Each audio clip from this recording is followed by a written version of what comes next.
I don't think I've actually ever wanted to jump into a game trailer this badly, but Forza Horizon 6 is like everything fans have been begging for. I mean, Japan's misty mountains, no neon cities, and Mount Fuji's there like a god on asphalt, cherry blossoms, coastal highways, and switching from classics like Skyline GTRs to electric beasts in an instant is just like a sensory overload of style. And festival hubs look alive, and next-gen graphics make every reflection feel like hyper-real right now. I think Forza Horizon 6 isn't just a game, it's a pilgrim through the soul of driving. Coming out sometime next year.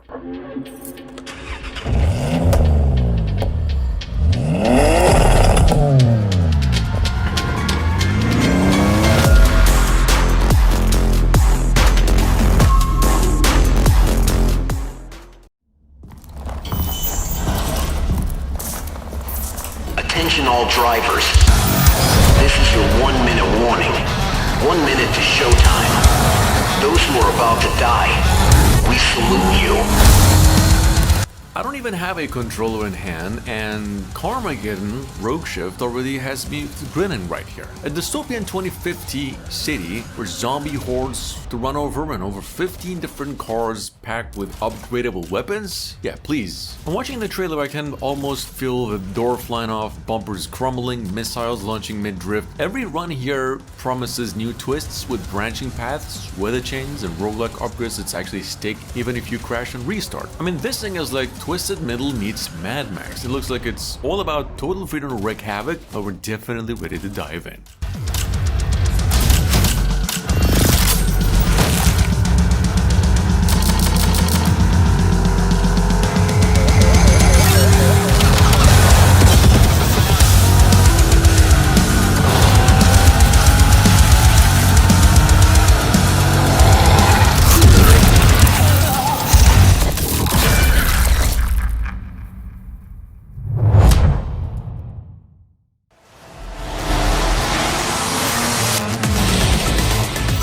Screamer is a kind of arcade racer that just makes me grin like a maniac just watching the trailer. Cityscapes, retro-futuristic cars, and a breakbeat soundtrack that really won't quit if you do. It's all about top-tier 90s vibes. The twin-stick controls are pretty wild. Left stick for steering, right for drifting, and shoulder buttons for boosts, shields, and turning a car into a bullet bill. I can already imagine the chaos of getting hit by an overdrive car mid-drift and flying a billboard while still somehow laughing. Right now, even the tiniest snippet hints at a game dripping with personality, which is neat. Check it out, it's actually coming out March 26. Active shift is a simple but very effective mechanic, because when the RPM of the engine is reaching a critical threshold, you can tap a button and engage the upshift. Doing so has a connection with the story and the overall idea, because you are in groove with the race and with your car, so you get the most out of it, getting a slight push from the engine, but also critically a gain in the sync. So active shifting needs a little concentration, but gets you a great reward in building up the sync throughout the race. The main action that you can perform when you have enough sync is the boost.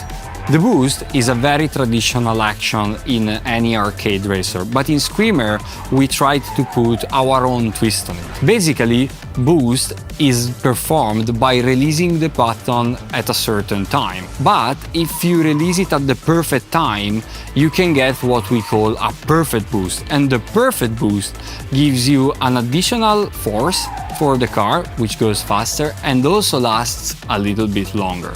So boost is very important throughout the entire race. But boost is not the only thing that you can do when you have enough sync.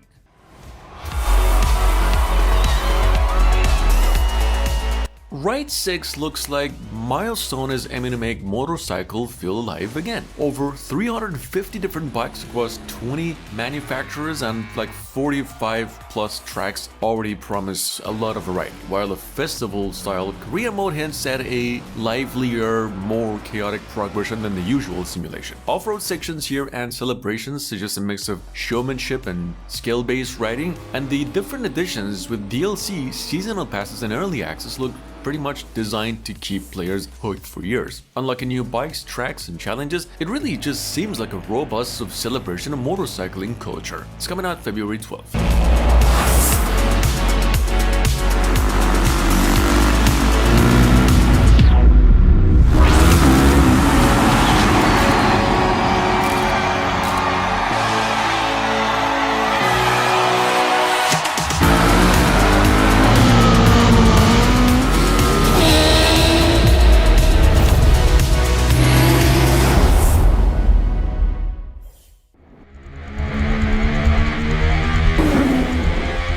Ever wondered what it's like to juggle a racing team while driving the fastest cars on track? That's the vibe with Endurance Motorsport series. From early footage, it looks like a pretty unique hybrid of GT and hypercar racing with management layer on top. You can upgrade a team, design drivers, and then, get behind the wheel yourself. It's online, so you can share a car with friends or complete in grids of up to 24 players, which could make strategy its tensest speed. Early impressions right now suggest racing is thrilling, team decisions matter, and every session could play out differently, giving the game some serious replay potential.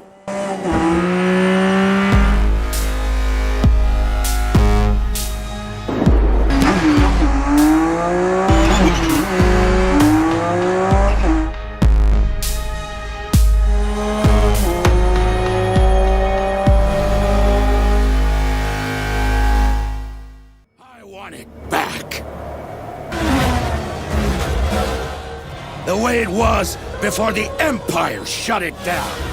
Up and coming, with Star Wars Galactic Racer, and this one really looks like it's taken everything we really loved about high-speed sci-fi racing and cranked it up with a modern twist. And instead of pods, we're getting land speeders, speeder bikes and other Star Wars vehicles with noticeably different physics, which could make each race feel pretty unique. Combat elements seem front and center, letting you take out rivals while still trying to shave seconds of your lap. And if actually it nails the balance of thrill and Star Wars spectacle, it could be one of the boldest racing experiments in the galaxy. The galaxy needs racing!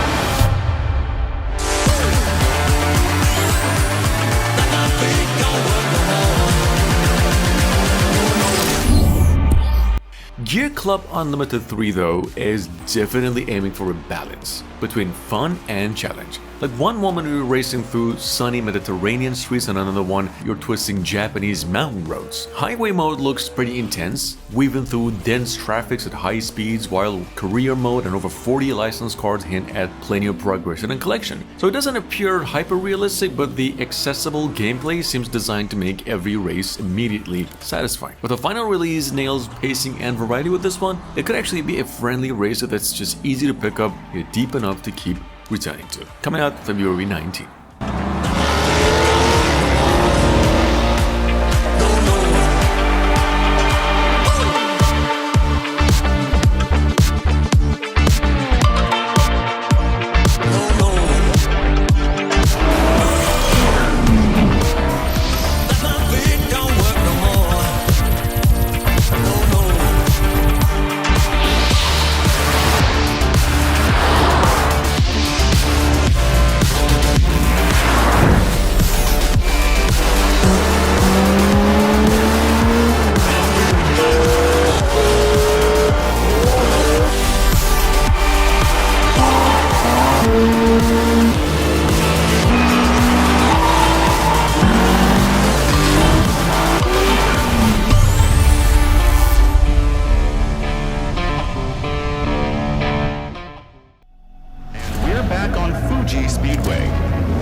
On another hand, CarX Drift Racing Online 2 here looks like it's aiming to be some serious drift playground. Cars respawn in a way that feels more precise in the first game, and the scoring system seems built to reward style, control and risk, like you're competing in an actual championship, you see? Multiplayer tournaments could make the streets feel alive, while career mode and customization hint at long-term progression for players who want to tune every angle of the ride. Even from what's currently available, it looks like a deep drift simulator where every slide counts and every turn could make or break yours. Ready for a start here on Ebisu Circuit, the legendary heart of Japanese drift. That was very close. What a nice transition. That was very aggressive.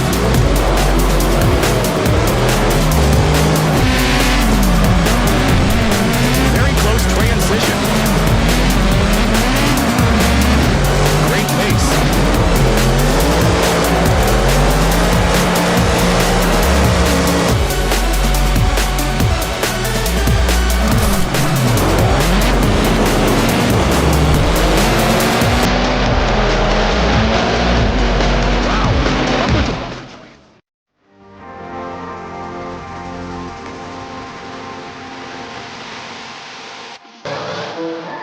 Apparently, iRacing Studios is trying something lighter and more playful than the usual hardcore sim approach every time, and that will be tiny cars rocking around familiar circuits, while tracks like Bahrain and other big cities come into play. It seems approachable, this one, less punishing than full iRacing but still requiring attention to tires, fuel and collisions, career progression, car upgrades and research add depth, and the trailer hints at charm in every corner, with top-down arcade visuals giving it a slightly whimsical feel. If the polish and demo feedback carry over, it could be a pretty fun, accessible spin on serious racing.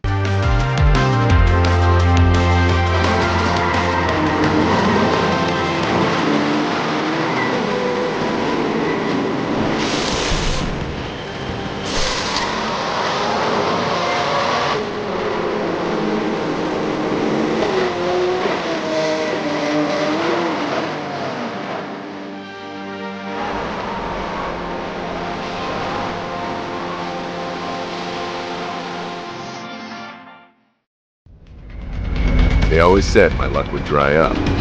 Now it's time to put that to the test. Fatal Run 2089 looks like a pretty wild mix of apocalypse and arcade racing nostalgia. So you're racing through ruined cityscapes and twisting wasteland roads at some intense speeds, dodging obstacles and drifting around corners like a lunatic. In fact, the idea of delivering arcs while enemies and hazards try to stop you here in this game adds stakes beyond just the speed. With branching paths, shortcuts, and 90 different upgrades to pick up or buy, it really feels like every run could play out differently. The overall vibe suggests a pretty fast, unpredictable, and chaotic ride that actually leans heavily into arcade fun. We can't save anyone if the Ark is ruined. Don't you desire to soar to a new level of existence? Tick-tock, renegade!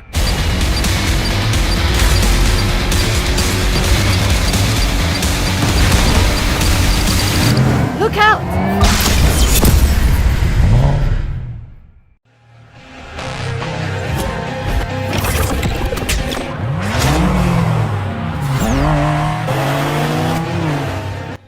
Judging by the trailer, Auto Legends looks like it's leaning into drag racing with some real stakes, pink slips, cash, and bragging rights. The customization seems deep, performance tuning to paint jobs and body kits, giving players a sense that the ride really reflects them. Races are straight, line, but look intense, especially when you're wagering your car. Social features hint at a living car community, like crews, tournaments, and trading boards. And even without driving it yet, it seems like a place where skill, strategy, and style collide. Every win or lose could feel personal, making a journey to legend potentially addictive.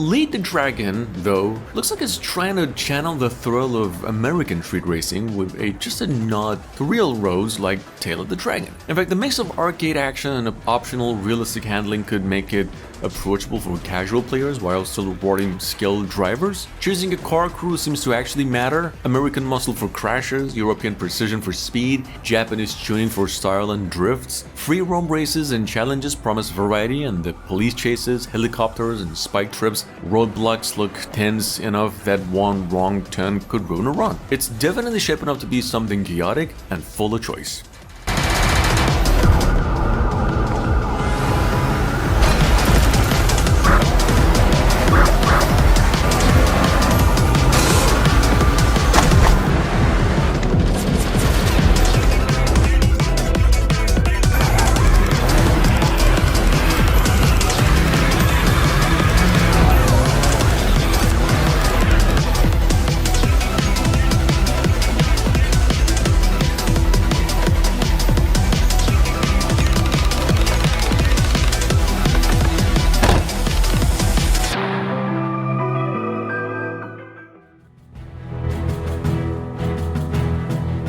And from what we've actually seen, Overjump Rally looks like it's trying to capture that sun-baked 90s arcade vibe with some modern polish here. The Unreal Engine 5 visuals make the forest, deserts, and rally tracks pop, but it still feels like you're sliding around corners with that old school Sega Rally drift precision. The co-pilot calls and nostalgic music hints at the same chaotic, fun energy that made the original so memorable. It really just seems like the game is less about realism and more about nailing that old arcade rush. Perfect for anyone who ever wished they could actually step back in the 90s and stomp the gas.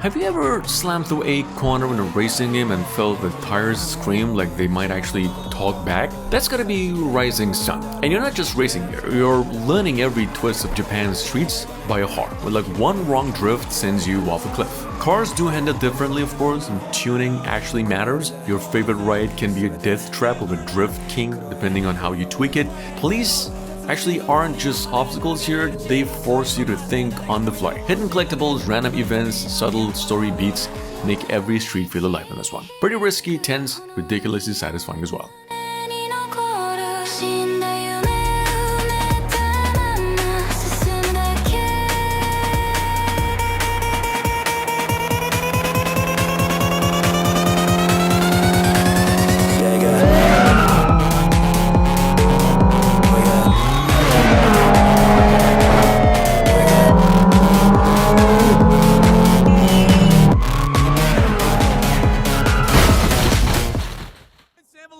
An actual human taxi driver has been spotted. We haven't seen that since the AI taxi bots took over the city. If you're listening, let's see if you can handle the chaos out here.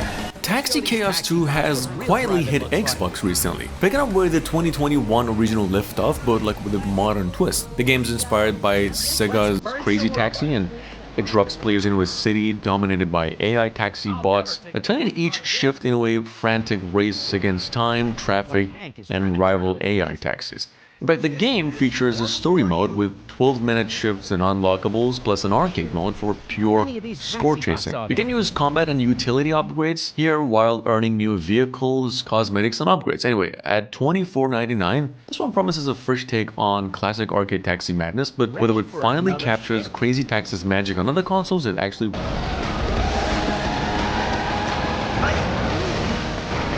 Faster! Faster! Faster! Hank has set up restricted areas throughout the city. Guess retirement will have to wait a bit longer.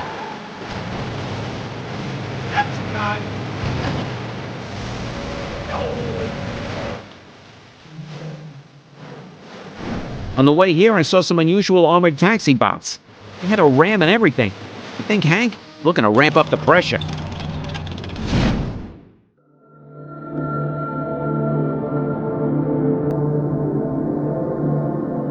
And Project Motor Racing is also a spiritual successor to Project Cars 2, with a solid selection of cars, career setups, decent handling on certain cars, and on paper, it's kind of everything a racing fan could want. No pay-to-win nonsense, mod support, and a focus on driving rather than multiplayer. In practice, however, it's a miss. AI ignores you, penalties are punishingly unfair, and hypercars are nearly undrivable on gamepad. Graphics are a little bit underwhelming, rain and damage lack impact, single-player races quickly frustrate you, but for now as an unfinished game, it's a pretty mediocre experience. It really shows potential though, but in my opinion it's no better than Project Cars 2.